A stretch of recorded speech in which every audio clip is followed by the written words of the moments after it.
Quick shout out to EA for flying me to Redwood Shores, California and providing me with an early access to The Sims Mobile via the Game Changers program.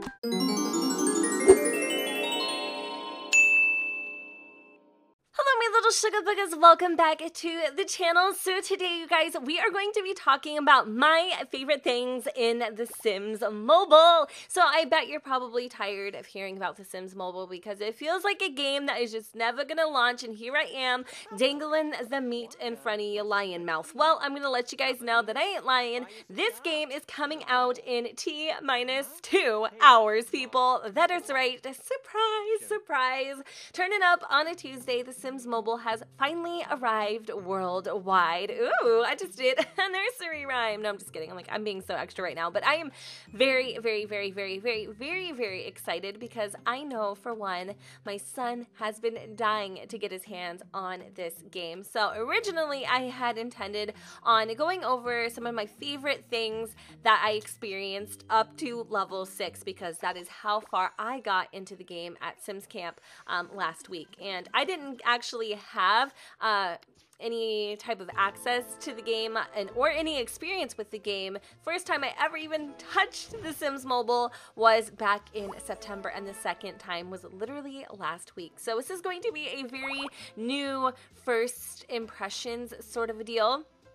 So I had two Sims. I had a male and a female. One was named like Ariel, and then we had Blake. They were living together. They were roomies. Ariel had a thing for Blake, but Blake was being a little promiscuous, going on random dates with people, and just kind of living his life. He picked up a job in the culinary career where he basically just socialized and cooked for a living, which was totally right up his alley. And that is the thing about The Sims Mobile is as soon as I put Ariel into the game, I started kind of developing I guess a story for her, right?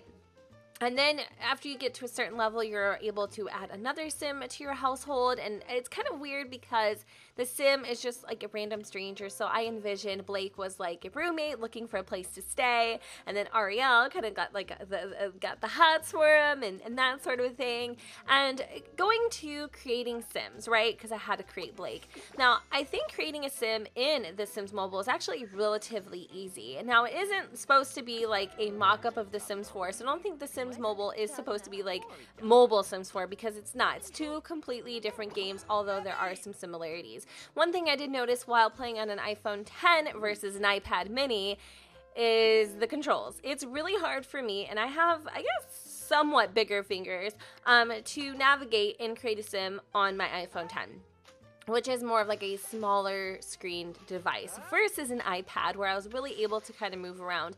Biggest thing when it comes to create a Sim is that while I am trying to create my Sim, they are constantly moving around. Like they have restless leg syndrome. It is so hard to create a Sim when they won't stand still. Other than that, it's really easy. The whole game in and around itself is very entertaining. I hate mobile games, to be honest with you guys. I've played a few and they're okay. Very rarely can a mobile game keep my attention, and especially a game like this where I already have the PC version, so it definitely had to keep me locked in and intrigued. Some of my favorite features were the fact that there are storylines implemented. So when you oh my gosh, that's 8-bit Dylan Sim right there, the guy with the pink hair. Super cute.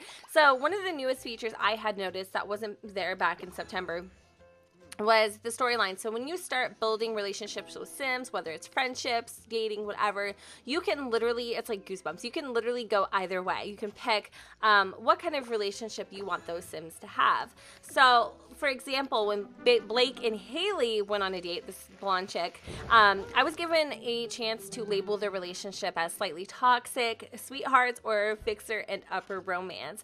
And then you'll notice that there's actual like little dialogue that happens after each event that gives the situation context, which is really freaking awesome. I also liked the to-do lists that you saw in the beginning. It helps you keep on task, get ready to know what's next, that sort of a thing. So this isn't really like a sandbox game that you may be used to when it comes to The Sims 4. It has a little bit of structure, but I still felt like there was enough leeway to where I could fill in the blanks. to earn money and to be able to buy things. You can accumulate sim cash, and you can use your sim cash to get early access to unlockable objects in the game, which I thought was really freaking cool. So if there's something you're dying to have, I think there's a couple other criterias, but I just loved the feature, the aspect that I was able to get my hands on it a little bit sooner just by having some sim cash. And I think you might need some simoleons too. I'm not 100% sure. So one last awesome, amazing feature that I truly thought was just so freaking cool, and you guys already saw it just a few moments ago. You can actually see other players' Sims wandering around town. You can give them these stickers that you collect by logging into your game daily, and you can also visit their homes, which I thought was really cool. So it kind of has like this Sims Online aspect to it, which I thought was pretty fun. And see, these are the stories that I'm talking about here. So don't mind the little glitching popping over their heads. This is not final software, so this may or may not be in the game. Like, this is literally like early access. So there you go, chapter complete. I love that. I love that there's chapters. I love that there's stories. I love that there's dialogue. And so basically, those are the highlights, the things that stood out the most to me in my whole 6 levels of playing the game. And you guys can take a look at the chit chat going on between Blake and Maria here. So hopefully this video was a slight tiny little taste of what you can expect in The Sims Mobile. I hope you guys enjoyed this video. Originally and intended for more footage, but I don't know if I mentioned this or not. My files got corrupted, and I can't go get them back. I can't go back to EA, y'all. But either way, I had a lot of fun just kind of expressing what I loved about the game to you guys, and I hope that you liked it too. If you did, you know what to do, boo. Don't forget to go ahead and comment, rate, and subscribe. Let me know what you guys think in the comments down below, where the sun does not shine, and I will see you all next time.